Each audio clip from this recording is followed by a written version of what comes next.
Hey everyone, I'm Olivia Thompson. That was my wedding, and its chaotic aftermath. So let me fill you in. I'm a 28-year-old marketing executive, and I was absolutely ecstatic about marrying James, my software engineer boyfriend of 5 years. We were head over heels in love. But there was just one small hitch: his family. Sophia, I swear if Patricia makes one more passive-aggressive comment about my dress choices, I'm going to lose it. I groaned, collapsing onto my best friend's couch. Deep breaths. Liv. You've got this, Sophia soothed, handing me a much-needed glass of wine. Remember, you're marrying James, not his mom.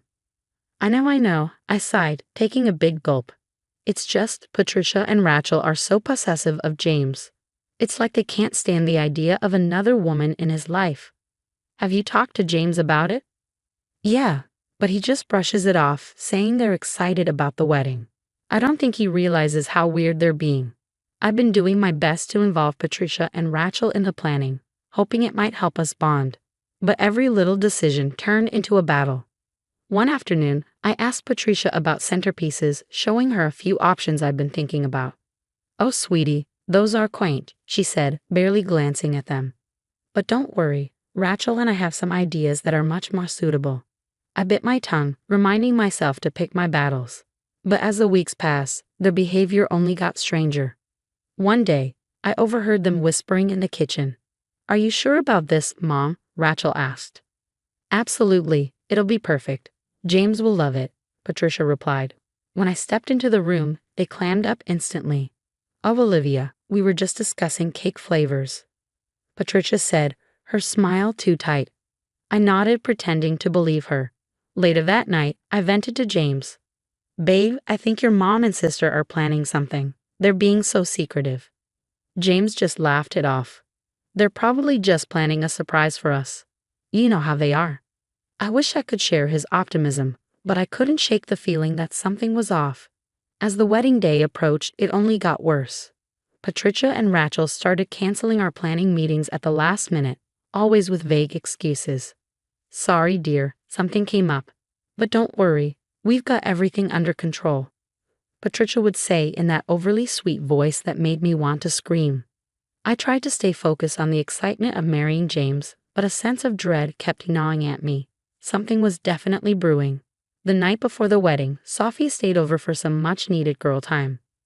I can't believe I'm getting married tomorrow, I said, a mix of excitement and nerves bubbling up inside me. Sophia squeezed my hand.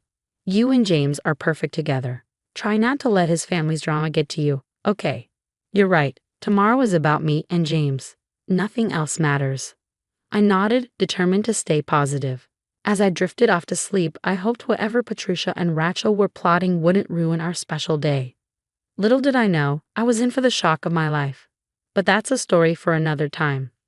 For now, I was just a bride-to-be, dreaming of her happily ever after. The next morning, I woke up with butterflies in my stomach. Today was the day I'd become Mrs. Carter. As I stretched, Sophia burst into the room, already dressed in her maid of honor gown. Rise and shine, bride-to-be. It's your big day, she chirped.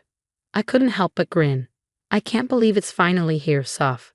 As we started getting ready, my other bridesmaids arrived and the room buzzed with excitement, hairspray, and the pop of champagne bottles. But despite the happy chaos, I couldn't shake my unease. Has anyone seen Patricia or Rachel? I asked, trying to sound casual. My bridesmaid Emma piped up, oh, I saw them earlier. They seemed excited about something. Probably just the wedding, I murmured, pushing down my anxiety. But as my makeup artist worked her magic, I caught a snippet of Emma whispering to Sophia. Did you hear about the surprise James's family is planning? My ears perked up instantly. Surprise? But Sophia quickly shushed her. Not now, Emma. I turned to face them. What surprise? Sophia plastered on a smile. Nothing to worry about, Liv. Let's focus on getting you ready. I nodded, but the knot in my stomach tightened as I slipped into my wedding dress. I tried to shake off the nagging feeling that something wasn't right. You look absolutely stunning, Sophia breathed, her eyes wide with admiration. I smiled at my reflection, pushing my worries aside. This is my day, I told myself, and nothing is going to ruin it. The ceremony began, and as the doors opened, I saw James waiting for me at the altar, looking as handsome as ever. My heart swelled with love. But as I started down the aisle, something caught my eye, two figures standing near him. My steps faltered as I realized it was Patricia and Rachel, both wearing white gowns that looked eerily similar to mine. Whispers rippled through the crowd, and my pulse raced. I locked eyes with James, who looked as shocked as I felt. The minister cleared his throat. Dearly beloved. The ceremony continued, but I felt like I was in a haze. I barely registered saying "I do" or even our first kiss as husband and wife. At the reception, I pulled James aside the first chance I got. "Did you know about this?" I asked, my voice tight. "Liv, I swear I had no idea," he said, wide-eyed. "I'm just as shocked as you are." Before I could respond, Patricia's voice boomed across the room. "Wasn't it just wonderful?" James wanted his two favorite women to share in the spotlight. I felt like I'd been punched in the gut. James started to protest, but Patricia steamrolled over him. "Oh, sweetie, don't be modest. You told us how much you wanted us to feel special today, too." Rachel chimed in, a wide grin on her face. "We're practically sisters now, Olivia. Isn't it great?" I stared at James, silently pleading for him to say something, anything, but he just stood there, mouth opening and closing like a fish out of water. Sophie appeared at my side, gripping my arm. "Let's get some air, Liv." Once outside, I finally let the tears fall. How could they do this? How could James let them? Sophia hugged me tight. "I don't know, sweetie, but we'll figure it out." Just then, my phone buzzed with a text from Emma. "OMG, you won't believe what I just overheard Patricia saying." I looked at Sophia, a mix of dread and determination washing over me. "I think it's time we did some digging. This isn't over." As we walked back into the reception, I plastered on a smile, pretending everything was fine. The party continued around me, but inside, I was already planning my next move. Patricia and Rachel might think they'd won, but they had no idea who they were messing with. The morning after the wedding, I confronted James in our hotel room, my emotions a swirling mix of anger, hurt, and confusion. "James, we need to talk about what happened yesterday." He sighed, running a hand through his hair. "Liv, I'm so sorry. I had no idea they were planning that." "But your mom said you wanted it, said you wanted your two favorite women in the spotlight," I replied, my voice dripping with sarcasm. "That's complete bull. I never said anything like that. I'm as shocked as you are." I wanted to believe him, but doubt nagged at me. "Then why didn't you say something at the reception?" "You just stood there." I was in shock. I couldn't believe my own mother and sister would do that, he said, looking miserable. I paced the room, my wedding dress lying in a heap on the floor. "This isn't just about the dresses, James. It's about your family constantly undermining our relationship." I know, he said. "Look, let's cancel the honeymoon. We need to get to the bottom of this." I nodded, already texting Sophia. "We need to start digging." Over the next few days, Sophia and I turned into amateur detectives. We scoured social media, looking for clues. "Look at this," Sophia said one afternoon, showing me her phone. It was a cryptic post from Rachel. "Operation Whiteout is a go. Mom's genius plan is foolproof." Operation Whiteout? Are you kidding me? I fumed. We dug deeper, combing through James's family's business records. Something seemed off. "James, can you explain these financial reports?" I asked, showing him some documents, his brow furrowed as he flipped through them. "These numbers don't add up. There's money missing." As we investigated further, a disturbing pattern emerged. Patricia and Rachel had been siphoning money from the company for months. "I can't believe this," James muttered, his face pale. Then came the breakthrough. Emma, one of my bridesmaids, forwarded me a series of texts she'd managed to screenshot during the wedding. "OMG, Liv, you need to see these," Emma's message read. The texts were between Patricia and Rachel, outlining their plan to sabotage the wedding and drive a wedge between James and me. Patricia: "Once we show up in those dresses, Olivia will lose it. James will see how unstable she is." Rachel: "But what if James gets mad at us?" Patricia: "He'll get over it. We're his real family. That girl is just a phase." I showed James the messages, my hands shaking. "Your mom called me a phase, James. He looked like he might be sick. I can't believe they do this, all of this." We sat in stunned silence for a moment before I spoke again. "We need a plan. We can't let them get away with this." James nodded, a determined look in his eyes. You're right. We need to be smart about this. If they've been embezzling, we need solid proof, I said, pacing the room. James nodded in agreement. We should hire a forensic accountant. They can trace the missing money. I grabbed my phone and called Sophia, putting her on speaker. Soph, we need your help. It's time to set a trap. Over the next hour, we pieced together a plan. We'd confront Patricia and Rachel, but not before gathering irrefutable evidence of their schemes. We need to get them to admit to sabotaging the wedding. On record, I said, feeling a mix of anger and determination. James reached for my hand. Whatever happens, we're in this together, right? I squeezed his hand back. Absolutely. They messed with the wrong couple.